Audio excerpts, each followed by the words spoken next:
Hi అండి. నిన్న Asia cup భాగంగా రెండో మ్యాచ్ జరిగిందండి. అందులో వచ్చేసి ఇండియా వచ్చేసి యూఏఈ తోటైతే ఆడింది. ఈ మ్యాచ్‌లో అయితే చాలా దారుణమైన పరాజయాన్ని అయితే చూసింది. చాలా అదుర్సుగా అయితే మొదలెట్టేసింది ఇండియా అయితే. 2 పాయింట్లయితే మన గ్రూప్ బికి అయితే రావడం చూసాం.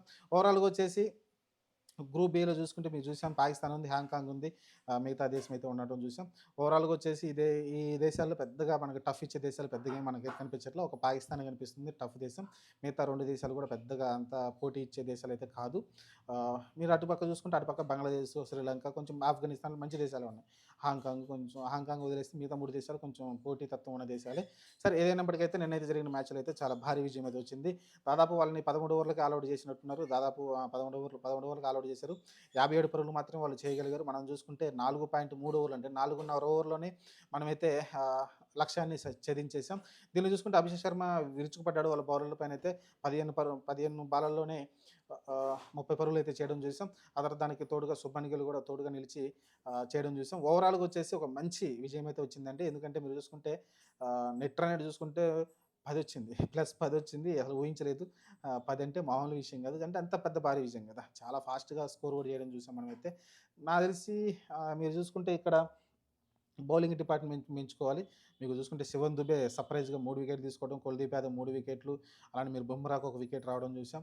ఓవరాల్‌గా వచ్చేసి ఒక మంచి అక్షర్ పటేల్ కూడా ఒక వికెట్ రావడం చూసాం. ఓవరాల్‌గా ఒక మంచి విజయం అయితే వచ్చింది. కానీ ఇండియా ఏదైతే టీమ్ కూర్పు ఉందో దీనిలో కొన్ని అభ్యంతరాలైతే ఉన్నాయి. కానీ చాలా మంచి పాజిటివ్ ఉంది. నేను ఏదైతే నిన్న ప్లేయింగ్ 11 చెప్పానో ఇలా ఉంటే బావుంటుందని.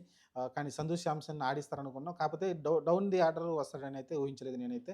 ఎందుకంటే మీరు చూసుకుంటే లాస్ట్‌లో అభిషేక్ శర్మ వికెట్ పడ్డప్పటికి ఆ తర్వాత సూర్యకుమార్ యాదవ్ బయటకి బ్యాటింగ్‌కొచ్చాడు. అసలు ప్యాడప్ కూడా చేసుకోలేదు సంజు శాంసన్. కాబట్టి నాకు తెలిసి లోయర్ ఆఫ్ ది ఆర్డర్‌లోనే ఆడేలాగా మనకు సంజు శాంసన్ కనిపిస్తా ఉన్నాడు. లేకుంటే టీమ్ అవసరాన్ని బట్టి అతనేమన్నా అప్ ది ఆర్డర్ కూడా పంపించేసేమో తెలీదు. మరి లో ఆర్డర్‌లో మరి ఆడాలంటే మరి అతను రెగ్యులర్‌గా పవ యాక్చువల్‌గా పవర్ ప్లేలో మంచి హిట్టింగ్ బ్యాటర్ అతను. మరి అతన్ని కింద పంపించడం కరెక్ట్ కాదు మరి. కాకపోతే గంభీర్ ఏందంటే తన మాట నిలబెట్టుకుంటున్నాడు. నేను మ్యాచ్‌లు కంటిన్యూషన్‌గా ఇస్తాను నీకు ఛాన్స్ అని ఏదైతే చెప్పాడో అది మాట నిలబెట్టుకుంటున్నాడు అనుకోవచ్చు. ఎందుకంటే మీరు చూస్తే నిన్న శివన్ దుబే టీ20 వరల్డ్ కప్‌లో అతను భాగస్వామిగా ఉన్నాడు. కొన్ని మ్యాచ్‌లు కూడా మనం గెలిపించడం చూసాం. ఆ లాస్ట్ ఫైనల్ మ్యాచ్‌లో అతను కొట్టిన కొన్ని ఏదైతే ఫాస్ట్ రన్స్ ఉన్నాయో అవి కూడా మనల్ని కాపాడింది. కాబట్టి శివన్ దుబేకి ఇంకొక అవకాశం ఇచ్చారనుకోవచ్చు. ఆ తర్వాత చూసుకుంటే సంజు శాంసన్ కూడా ఈ మ్యాచ్‌లో ఉంటాడా లేదా? జితేష్ శర్మ ఉంటాడని చాలామంది మాట్లాడుకున్నారు. కానీ సర్ప్రైజ్‌గా అయితే గంభీర్ మరి సూర్యకుమార్ యాదవ్ మంచి డెసిషన్ తీసుకున్నారనుకోవచ్చు. ఎందుకంటే ఒక ఫామ్‌లో ఉన్నాడు బ్యాటర్ అతను. యాక్చువల్‌గా ఫామ్‌లో ఉన్నాడు.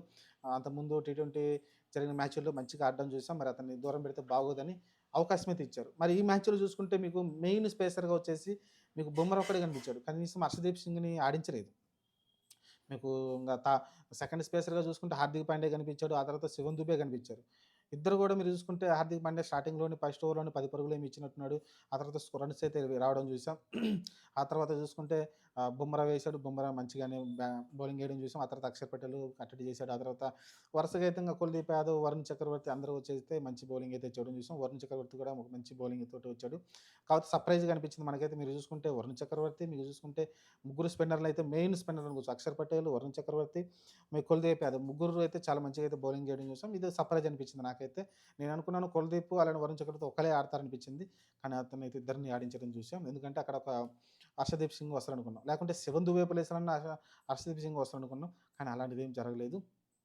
మరి ఇక్కడ చూసుకుంటే ఆల్‌రౌండర్ మీరు చూసుకుంటే లాస్ట్‌లో బుమ్రాని వదిలేసి వరుణ్ చక్రవర్తిని వదిలేస్తే మిగతా బ్యాటింగ్ ఆర్డర్ వరకు మీరు చూసుకుంటే ఆహ్, 9 వరకైతే బ్యాటింగ్ లైనప్ అయితే కనిపిస్తా ఉంది. కుల్దీప్ యాదవ్‌ని వదిలేస్తే 8 మంది వరకైతే బ్యాటింగ్ కనిపిస్తుంది. అక్షర్ పటేల్ వరకు అనుకోండి. అక్షర్ పటేల్ వరకు మీకు బ్యాటింగ్ కనిపిస్తా ఉంది. మంచి టీమే మరి ఇదే టీమ్ తోటి మీరు పాకిస్తాన్‌పై ఆడతారంటే మరి చెప్పలేం. అది కూడా మరి ఎందుకంటే హర్షదీప్ లేకుండా మంచి ఫాస్ట్ బౌలింగ్ లేకుండా ఎళ్తారా అంటే మరి ఇదే గ్రూప్ తోటి ఎళ్తారని చాలామంది అంటున్నారు. మరి చూడాలి ఏం జరుగుతుందో. మరి డేరింగ్‌గా ఎళ్ళాలంటే చూడాలి మరి. ఎందుకంటే మీరు చూసుకుంటే రెగ్యులర్ కాదు కదా! ఈ శుభన్ దుబే రెగ్యులర్ ఫాస్ట్ బౌలింగ్ ఎయడు. హార్దిక్ పాండ్యా అంటే వేస్తున్నాడు గానీ రెగ్యులర్‌గా ఫాస్టింగ్ బౌలింగ్ అయితే వేయడు. మరి ఏమన్నా రీసెంట్‌గా ఏమన్నా ఆయన బాగా ప్రాక్టీస్ చేసాడేమో శివన్ దుబే. ఆ భరోసా ఏమన్నా ఇచ్చాడేమో. అందుకే అతన్నయితే ఆడించారేమో అనిపించింది నాకైతే. చూద్దాం మరి ప్రస్తుతానికైతే టీమ్ మంచిగా కనిపించింది. నాకు సంజు శాంసన్‌ని అలానే శివన్ దుబేని ఇంక్లూడ్ చేయడం అనేది నాకు మంచిగా అనిపించింది. ఎందుకంటే వాళ్ళు ఇంతకుముందు మంచిగా ఆడారు కదా! టీ20 వరల్డ్ కప్‌లో one of the person Shivam Dube కావచ్చు, సంజు శాంసన్ రీసెంట్ ఫామ్‌లో ఉన్నాడు కాబట్టి అలాంటి వాళ్ళని పక్కన పెట్టి వేరే వాళ్ళకి ఛాన్స్ ఇవ్వడం కరెక్ట్ కాదనిపించింది. అలానే రింకు సింగ్ కూడా అవకాశం ఇవ్వలేదు ఇక్కడ. చాలా సర్ప్రైజ్ అనిపించింది టీమ్‌లో. ఆహ్, చాలా డేరింగ్ డెసిషన్ తీసుకున్నారనుకోవచ్చు. లేకపోతే చిన్న చిన్న టీమ్ కదా! ట్రై చేద్దామని ఆడిచ్చారని చూద్దాం. మరి పాకిస్తాన్ మీద ఆడే టీమ్ అని మనకైతే ఒక క్లారిటీ వస్తుంది. టీ20 వరల్డ్ కప్‌కి ఏ టీమ్ మనకి అంటే క్లారిటీ వస్తుంది. మరి చూద్దాం. ప్రస్తుతానికైతే ఈ మ్యాచ్ చాలా ఈజీగా గెలిచేసాం. సో, ఆరంభం అయితే శుభారంభం కలిగింది. ఎక్సలెంట్‌గా ఆరంభం అయితే స్టార్ట్ అయింది మనకి.